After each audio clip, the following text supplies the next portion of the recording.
तो Devine AI आ चुका है, फर्स्ट एआई सॉफ्टवेयर इंजीनियर। क्या इससे सारी क्यूए की जॉब जाने वाली है, क्या डेवलपमेंट अब एआई करेंगे और क्या इसका रियल इम्पैक्ट होने वाला है, और मेरी क्या थॉट्स है राइट इस डेविन एआई जो कि एक सॉफ्टवेयर इंजीनियर की तरह यूज कर रहे हैं लोग, जो कि काफी कुछ कर सकता है, बहुत इंटरेस्टिंग थिंग। इसके बारे में बात करते हैं राइट। पर मैं आपको ना बिफोर यू स्टार्ट राइट मैं आपको एक इंपॉर्टेंट चीज बताता हूँ।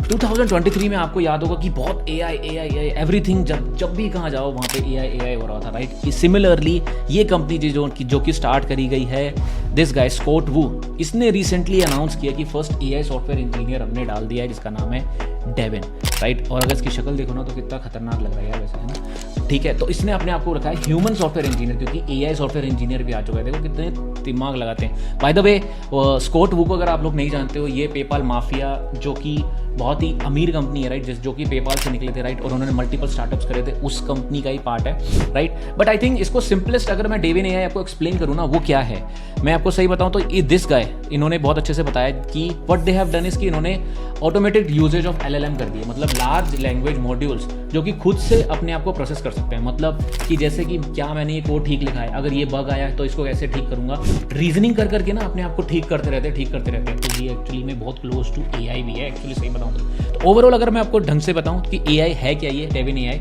इसकी वेबसाइट पे अगर मैंने जो प्रॉपरली ढंग से पढ़ा राइट, उसमें मेरे को पता लगा कि ये एप्लीकेशन बिल्ड कर सकता है, वेबसाइट्स बिल्ड कर सकता है, डिबगिंग कर सकता है, ओपन सोर्स रिपोजिटरी में बग को फाइंड कर सकता है, खुद से फिक्स भी कर सकता है। इन्होंने ना एक डेमो में, अगर मैं आपको यहाँ पे दिखाऊंगा, अगर इसकी ऑफिशियल वेबसाइट पे जाओगे तो इन्होंने डेमो के अंदर एक छोटी सी इसको गेम बनाने को बोली, उसमें गेम इसने बनाई, उसमें फिर बग निकाले, उस बग को भी ठीक करा, और 13% तक ना ये बहुत क्लोज था उन इश्यूज को रिजोल्व करने में। तो इसका मतलब अगर इन्होंने ना इसको कंपेयर करा चैट जीपीटी से, चैट जीपीटी 4 से, क्लोड 2 से राइट, जो कि मुझे बहुत पसंद है क्लोड 2 वैसे राइट, ठीक है।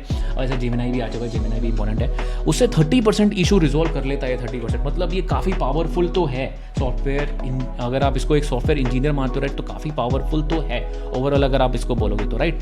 बट और ये ऑटोमेटिकली फिक्स कर सकता है बग्स को, फीचर रिक्वेस्ट डाल सकता है ओपन सोर्स रिपोजिटरीज पे, मैच्योर प्रोडक्शन रिपोजिटरी पे भी कंट्रीब्यूट कर सकता है।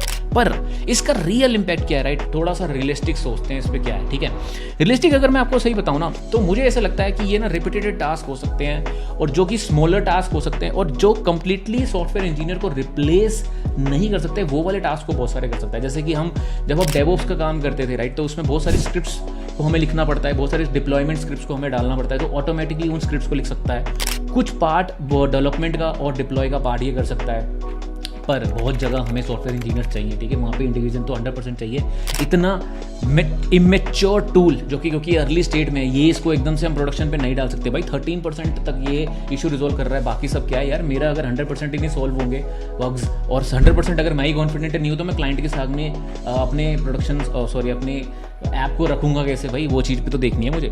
इसका एग्जांपल ना मैं आपको बताता हूँ, जब मुझे याद है कि जब विक्स आया था राइट, विक्स एक basically drag and drop editor था वेबसाइट क्रिएट करने के लिए। जब विक्स को इंट्रोड्यूस करा गया तो हुआ क्या, विक्स को करने वाले सॉफ्टवेयर इंजीनियर्स और हायर ऑन लग गए थे राइट। तो लेकिन ये ह्यूमन एक्सपर्ट को तो नहीं हरा पाए थे राइट। अभी भी लोग वेबसाइट्स अभी भी प्रॉपरली सॉफ्टवेयर इंजीनियर से बनाते हैं। ऑफ कोर्स विक्स ने अपनी एक जगह बना ली राइट, लेकिन बहुत सारे लोग विक्स को यूज करने वाले भी बने, और बहुत सारे लोग अभी भी अपनी नेटिवली एप्लीकेशंस बनाते हैं प्रॉपरली, आपको पता होगा राइट। सैस एप्लीकेशन सारी स्क्रैच से बनती हैं, क्योंकि वहाँ पे थिंकिंग होती है, छोटे छोटे चेंजेस होते हैं, खाली बग्स की फॉर्मूलिंग चलता है, एक टर्मिनोलॉजी और एक यूआई यूएक्स को प्रॉपरली मेंटेन करके रखा जाता है राइट। तो की टेक अवे ये यार, देखो सिंपल में बताऊं तो ऐसे टूल्स आते रहेंगे, आपको सीखने भी चाहिए, कोलैबोरेशन तो डेफिनेटली होगा, ये आपको एक्सेलरेट कर सकते हैं राइट। और अभी तो मैं सही बताऊं डेविन एआई बहुत इमेच्योर है, अभी तो ये जस्ट स्टार्ट ही हुआ है, पर इन्होंने इसको एज ए गिमिक की तरह दिखाया ना इतना बड़ा कि भाई कुछ सेल करना हो राइट। इनको तो चाहिए थी फंडिंग, अगर मैं आपको देखूँ तो ये बेसिकली देखो 21 मिलियन की फंडिंग चाहिए, इनको चाहिए थी फंडिंग,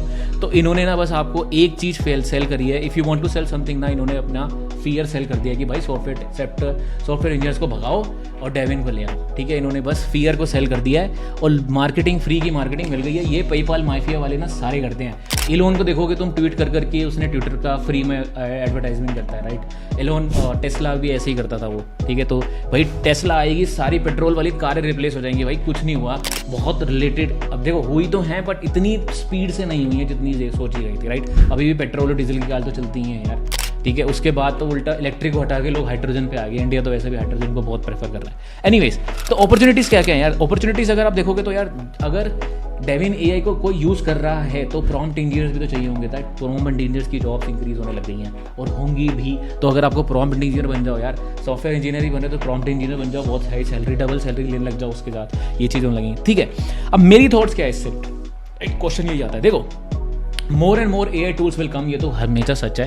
ह्यूमन इंटरवेंशन हमेशा रहेगी भाई, डेवलपर हमेशा गलतियां करेगा, ऐसी गलतियां जो आसानी से एआई भी नहीं ढूंढ सकता, वो ह्यूमन ढूंढ लेते हैं। और क्योंकि ह्यूमन ही यूज़ करने वाले हैं एप्लीकेशन को, तो ह्यूमन की गलती ही ईजिली सर्च कर पाता है। तो सॉफ्टवेयर टेस्टर्स को इतने डरने की बात नहीं है। पर अगर आप नारायण मूर्ति का भी आपने इंटरव्यू सुना होगा, उसमें उन्होंने बोला था कि एआई जनरली रिप्लेस नहीं करेगा जॉब्स को, डिक्रीज जरूर कर देगा। कोई भी कंपनी अपनी सारे मॉड्यूल्स में एआई थोड़ा रिप्लेस करती, मैंने तो अब तक कोई कंपनी नहीं सुनी जिसने पूरा मॉड्यूल हटा दिया हो और एआई के सारे एआई डाल दिया। नहीं, ऐसा नहीं होता है। थोड़े बहुत पार्ट को रखा जाता है, थोड़ा बहुत एआई डाला जाता है, तो कि प्रोडक्टिविटी को इंक्रीज कर रहा है। ये चीज़ें हमने देखने को जरूर मिलेंगी, ठीक है।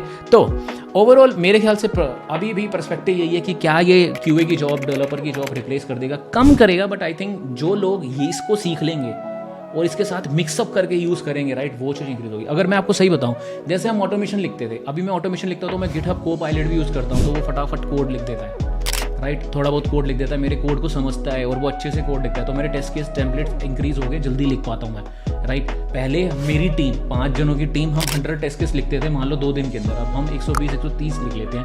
तो एआई ने इंक्रीज कर दी है प्रोडक्टिविटी। इसका मतलब ये नहीं है कि हमने एक लोग कम कर दिया, एक बंदा कम कर दिया, नहीं, बंदा कम नहीं किया, जो आने वाला बंदा था उसको हमने हटा दिया, पर एग्जिस्टिंग प्रोडक्टिविटी इंक्रीज कर दी ना, तो ओवरऑल वैसी चीज़ हुई है। तो आपकी क्या थॉट्स है डेविन एआई पे? Do let me know, comment में बताना कि क्या लगता है आपको कि क्या ये रिप्लेस कर देगा, कैसे आपको लगता है। आपने इसके बारे में, डेमोस के बारे में अगर देखना चाहते हो तो कॉग्निशन करके वेबसाइट है, कॉग्निशन लैब्स, जिन्होंने क्रिएट करा है, और आप इसके बारे में पढ़ सकते हैं। Do let me know, like करके जरूर जाना स्क्रिप्ट, और मुझे कमेंट जरूर बताना कि आपको लगता है क्या ये रिप्लेस कर देगा, क्या ये रिप्लेस करने वाला है सॉफ्टवेयर टेस्टर्स या डेवलपर्स को? डर लगता है क्या? डर लग रहा है क्या? कोई चीज़ के बारे में बताना, ठीक है। मिलता हूँ अगली वीडियो में।